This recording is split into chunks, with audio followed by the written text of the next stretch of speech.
دنیا میں آج تقریباً 85% مسلمان سنی مسلک سے تعلق رکھتے ہیں، جو کہ عمومی طور پر اسلام کا ایک بڑا گروہ سمجھا جاتا ہے۔ تاہم بقیہ 15% شیعہ مسلک سے تعلق رکھتے ہیں اور انہیں شیعہ مسلمان کہا جاتا ہے۔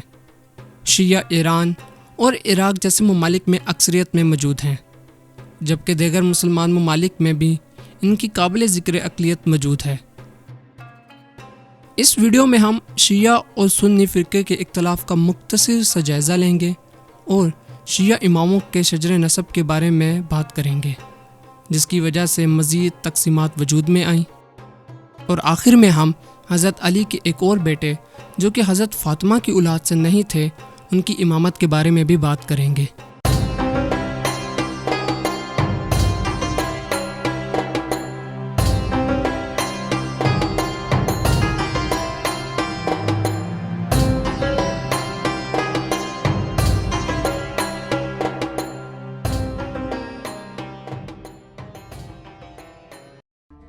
یہ ویڈیو شیعہ اماموں کا شجرہ نسب کا پارٹ 1 ہے، جس میں ہم اثنا عشریہ یا 12 امام ماننے والے گروہ کے 12 امام کا شجرہ نسب دیکھیں گے، اور وہ 12 امام جن کی سنی مسلمان بھی امامت قبول کرتے ہیں، اور پارٹ 2 میں ہم باقی شیعہ اماموں کا شجرہ نسب دیکھیں گے۔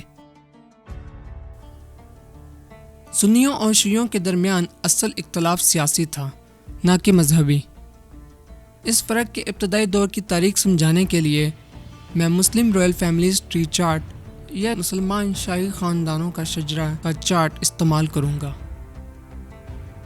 جیسا کہ آپ جانتے ہیں کہ اسلام آخری پیغمبر حضرت محمد صلی اللہ علیہ وآلہ وسلم کی تعلیمات کے ذریعے پوری دنیا میں پھیلا۔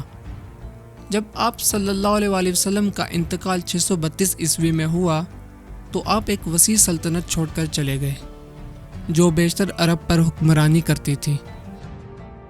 سنی مسلمانوں کے مطابق حضرت محمد صلی اللہ علیہ وآلہ وسلم نے کوئی واضح جانشین مقرر نہیں کیا تھا، چونکہ آپ کے تینوں بیٹے بچپن میں ہی وفات پا گئے تھے، اسی لیے خلافت کے مسئلے پر ایک بحران پیدا ہو گیا۔ آپ صلی اللہ علیہ وآلہ وسلم کی وفات کے بعد کے انتشار میں آپ کے قریبی دوست اور سسر حضرت ابوبکر کو خلیفہ منتخب کیا گیا، جس کا مطلب ہے جانشین۔ حضرت علی جو کہ آپ کے قریبی رشتہ دار تھے، ان کو خلافت سے دور رکھا گیا۔ حضرت علی جو نبی کریم صلی اللہ علیہ وآلہ وسلم کے نہ صرف چچا زاد بھائی تھے، بلکہ وہ آپ صلی اللہ علیہ وآلہ وسلم کے داماد بھی تھے، کیونکہ ان کی شادی آپ صلی اللہ علیہ وآلہ وسلم کی چھوٹی بیٹی حضرت فاطمہ سے ہوئی تھی۔ شیعہ مسلمانوں کے مطابق حضرت محمد صلی اللہ علیہ وآلہ وسلم نے حضرت علی کو اپنا سیاسی جانشین مقرر کیا تھا، لیکن سنی اس بات سے اتفاق نہیں کرتے۔ حضرت علی کو 3 مرتبہ خلافت کے لیے نظر انداز کیا گیا۔ جب حضرت ابوبکر کا انتقال ہوا تو حضرت عمر ان کے جانشین بنے، اور ان کے بعد حضرت عثمان۔ حضرت عثمان کی وفات کے بعد 655 عیسوی میں حضرت علی خلافت میں آئے۔ شیعہ کئی صحابہ کو حضرت علی کے مخالف اور ظالم سمجھتے ہیں، اس لیے وہ زیادہ تر اماموں پر بھروسہ کرتے ہیں۔ اس سیاق میں امام کا مطلب رہنما یا ہدایت کرنے والا ہے۔ اماموں کے علاوہ شیعہ بھی حدیثوں کی پیروی کرتے ہیں، لیکن صرف ان حدیثوں کی جو صحابہ سے روایت کی گئی ہیں جو حضرت علی کے ساتھی تھے۔ سنی مسلمانوں کے بھی امام ہوتے ہیں، لیکن سنیوں کے نزدیک امام کوئی بھی شخص ہو سکتا ہے جس نے قرآن اور حدیث کا گہرا مطالعہ کیا ہو اور اسلام میں اہم خدمات انجام دی ہوں۔ لیکن شیعہ مسلمانوں کے مطابق امام صرف نبی کریم صلی اللہ علیہ وآلہ وسلم کی اولاد میں سے ہی ہونا چاہیے۔ نیز سنی امام غلط یا خطا کار ہو سکتا ہے، لیکن شیعہ مانتے ہیں کہ امام معصوم اور الہامی رہنما ہوتے ہیں۔ ایک اور فرق یہ ہے کہ سنی مسلمانوں میں اجماع کا تصور موجود ہے، یعنی علماء کسی خاص مسئلے پر بحث کر کے متفقہ رائے دے سکتے ہیں، لیکن شیعوں کے لیے امام کا حکم آخری ہوتا ہے۔ سنیوں کے پاس 4 امام فقہ کے مطابق ہیں، جن کی بنیاد 4 مشہور اماموں پر ہیں، امام ابو حنیفہ، امام مالک، امام شافعی اور امام احمد بن حنبل۔ لیکن شیعہ صرف ایک فقہ کی پیروی کرتے ہیں جس کی بنیاد امام جعفر صادق، جو کہ آپ صلی اللہ علیہ وآلہ وسلم کی ہی اولاد سے تھے، نے رکھی۔ اب ہم شیعہ اماموں کے شجرہ نسب پر نظر ڈالتے ہیں۔ یہ شجرہ حضرت علی سے شروع ہوتا ہے، جو پہلے امام تھے۔ نبی کریم صلی اللہ علیہ وآلہ وسلم اور حضرت علی دونوں ہاشم کی نسل سے ہیں، جو ان کے پردادا تھے۔ اسی وجہ سے نبی کریم صلی اللہ علیہ وآلہ وسلم کے خاندان کو ہاشمی کہا جاتا ہے۔ ہاشم کی اولاد میں سے عرب کے دو بڑے خاندان تعلق رکھتے ہیں، بنو ہاشم اور بنو عباس، اور اسی سے ہی اردن کی ہاشمی ریاست کو بھی اپنا نام ملا۔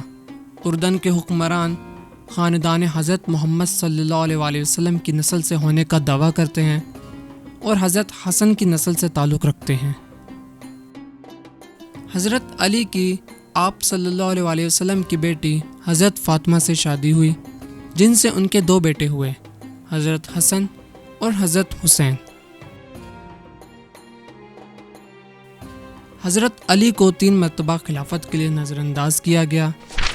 تیسرے خلیفہ عثمان ابن عفان کی شہادت کے بعد پہلا فتنہ شروع ہوا اور مسلمانوں میں خانہ جنگی شروع ہو گئی۔ اس صورتحال میں مسلمانوں نے علی ابن ابی طالب کو چوتھا خلیفہ منتخب کیا، جس کی مخالفت بنو امیہ سے معاویہ بن ابی سفیان نے کی۔ ان کی خلافت کا دور معاویہ کے ساتھ ایک خانہ جنگی میں ہی گزر گیا۔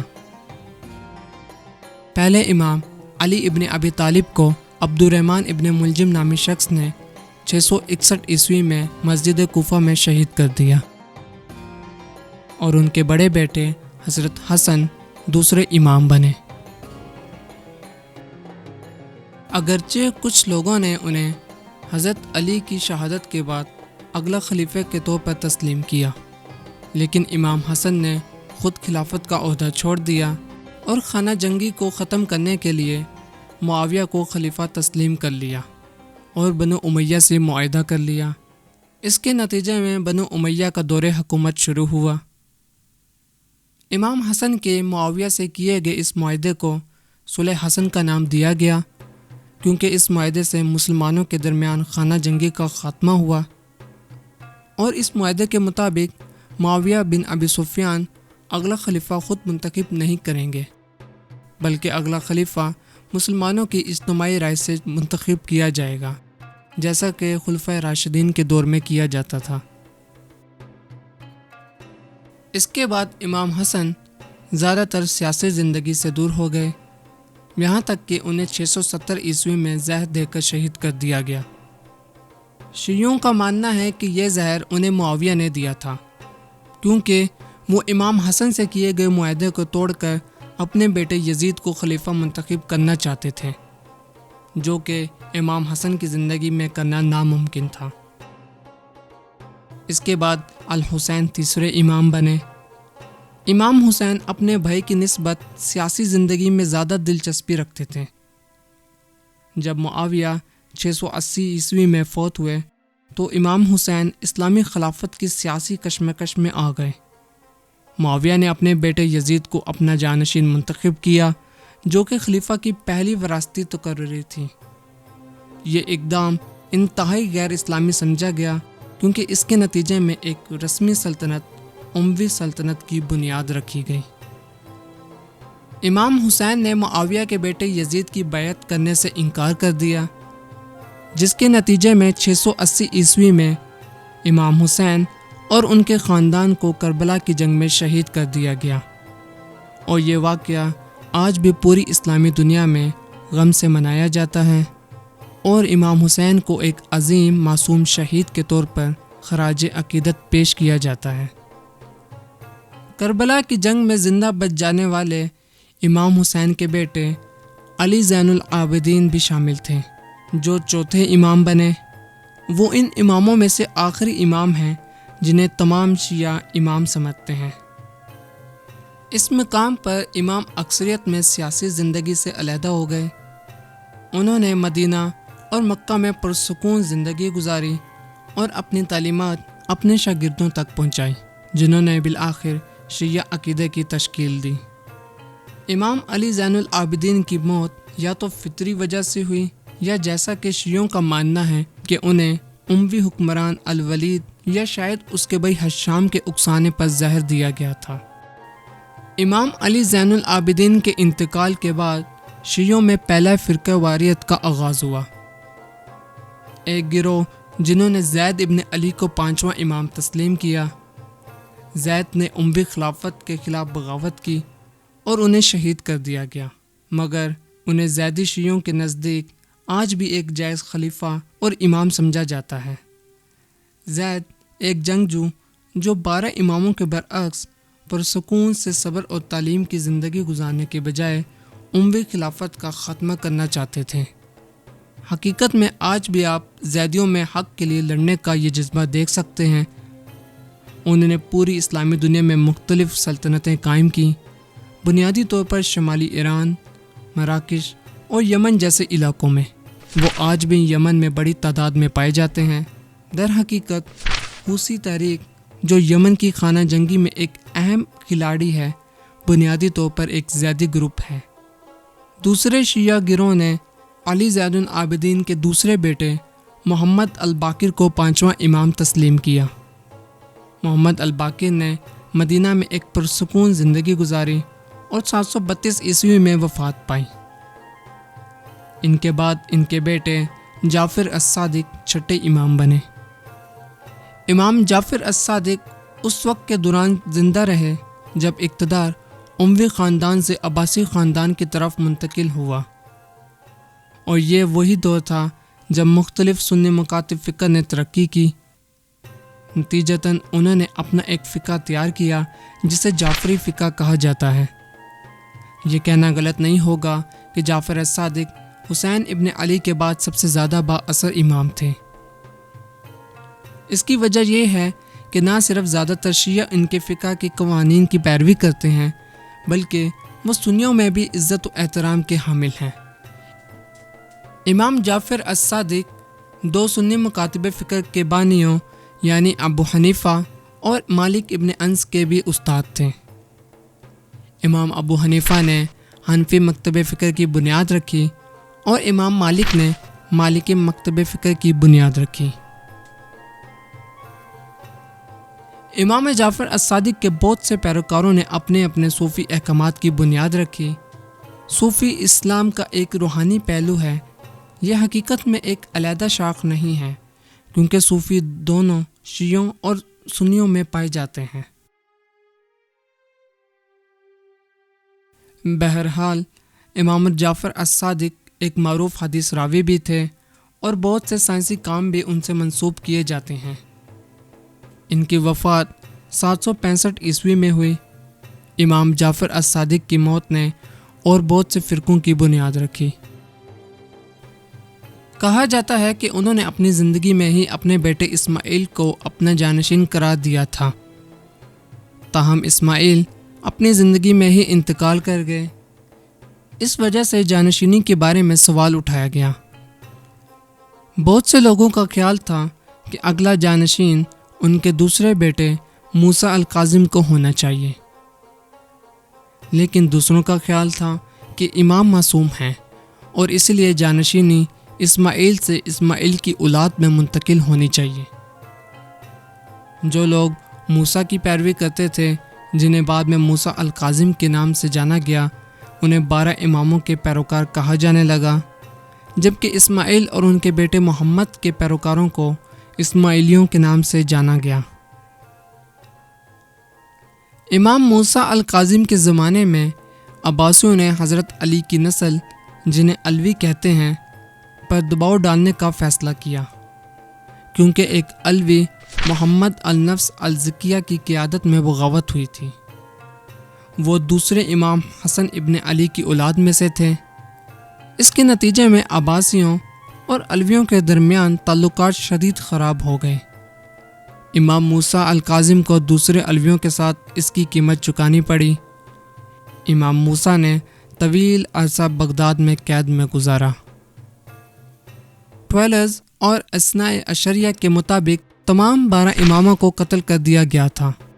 پہلے امام حضرت علی کو قتل کیا گیا اور تیسرے امام حسین کو کربلا کے میدان میں شہید کیا گیا اور باقی اماموں کو زہر دیا گیا تھا۔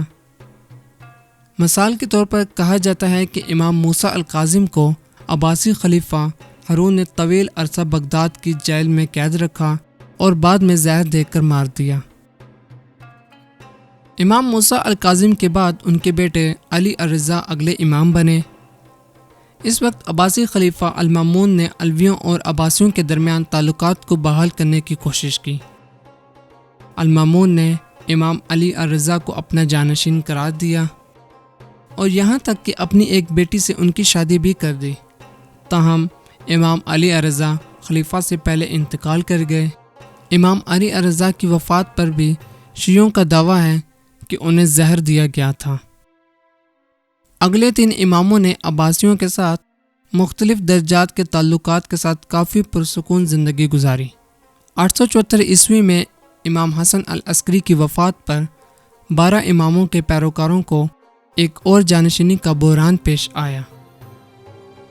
12 اماموں کے پیروکار ایک خفیہ بچے اور حضرت امام حسن العسکری کے وارث محمد پر یقین رکھتے تھے، جسے بعد میں محمد المہدی کے نام سے جانا گیا۔ تاہم کہا جاتا ہے کہ وہ اپنی پوری زندگی میں غائب رہے اور صرف عوامی طور پر دوسروں کے ذریعے رابطہ کرتے تھے۔ اسی وجہ سے انہیں امام غائب بھی کہا جاتا ہے۔ 873 سے 941 عیسوی تک کہا جاتا ہے کہ وہ غیبت صغریٰ میں تھے، جس کا مطلب ہے کہ وہ زندہ تھے اور روح پوش تھے۔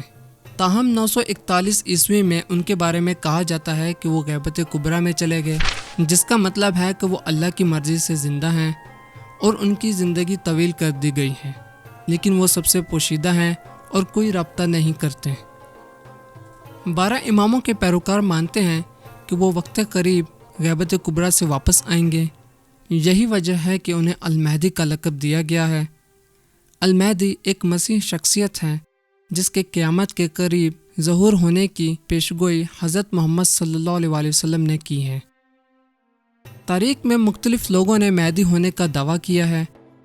امام حسن العسکری کی وفات کے وقت ان کے ایک اور پیروکار جس کا نام ابن نصیر تھا نے دعویٰ کیا کہ وہ خود امام غائب یعنی امام مہدی کے نمائندے ہیں، اور اسی لیے وہ مرکزی 12 امام شیعہ گروہ یا اثنا عشریہ شیعہ گروہ سے الگ ہو گئے۔